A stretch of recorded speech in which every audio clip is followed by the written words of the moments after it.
Thank you. My name is Mark Ludwig. I do want to thank the members of the committee for taking the time to hear this issue, an extremely important one. Without going into all the details, out of respect for my son and his right to love his mom, shortly after my son was born, I went 204 days without seeing my son.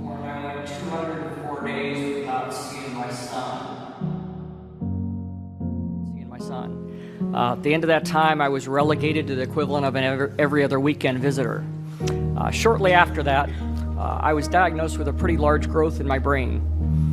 We didn't know what my future was going to be like. And it dawned on me at that point, if something were to happen to me, my son's mom would automatically get sole custody. But it also dawned on me, if the situation had been reversed, I would have automatically gotten sole custody of the very son that I was already only getting every other weekend. Why would it take the death of a parent to convert from an every other weekend visitor to having full custody of a child?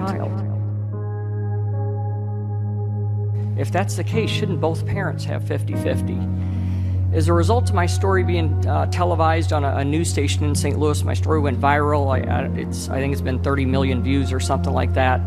And I started doing a lot of Facebook Lives. And my reach now is around 3 to 4 million in an average month. This past year I did a tour of 38 cities in 24 states. And this isn't about me at all. This is about a fact that obviously this issue resonates. If we're attracting 3 to 4 million people every single month that are paying attention to this, and as you look behind me at all the people that are affected, this is resonating, and it's the only issue in 30 years that I've been around the political arena that crosses gender lines, crosses racial lines, crosses political lines, crosses socioeconomic lines. It affects everybody. Because we already know half of all marriages end in divorce. And for children, they have two traumas that they're dealing with. Trauma one is mom and dad aren't together. They don't know why, but they're very confused because they love both of them. Now add into that confusion, only one of them do they get to see on a regular basis.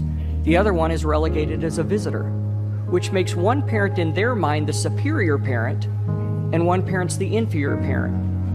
Now imagine that to a 7-year-old child or a 5-year-old child that doesn't know how to verbalize this confusion.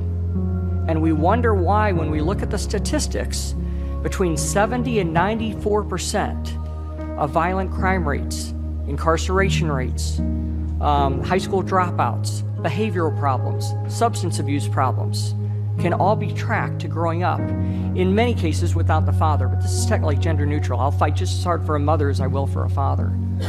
But the situation can be solved so easy by starting the case with a 50-50.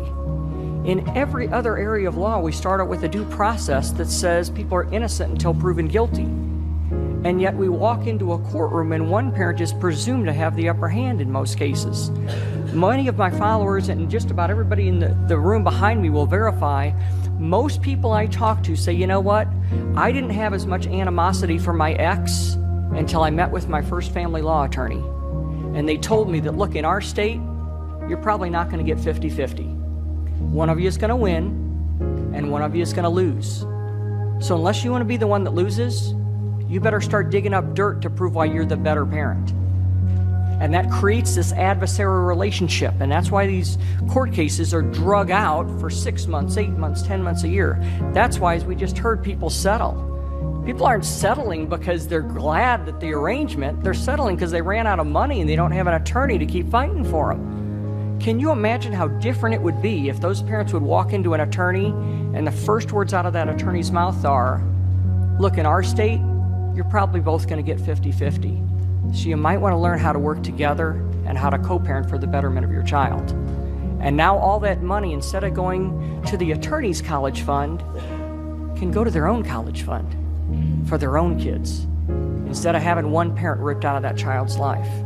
And so to continue on a path, and not in any way putting down the previous speakers, but to think that we're doing okay with our children across America and in the state of Pennsylvania, that people are settling and everything is fine, is almost like Mr. Magoo driving down the street, thinking that everything's fine while everybody's running off the road behind him because he's cutting them off. That's the situation that we're in right now. So I thank you so much for taking the time to hear this case, but I beg of you, please, for the kids of Pennsylvania, give them a chance to not have one of their parents ripped out of their lives. Give them a chance to not have one of their parents ripped out of their lives. Thanks so much.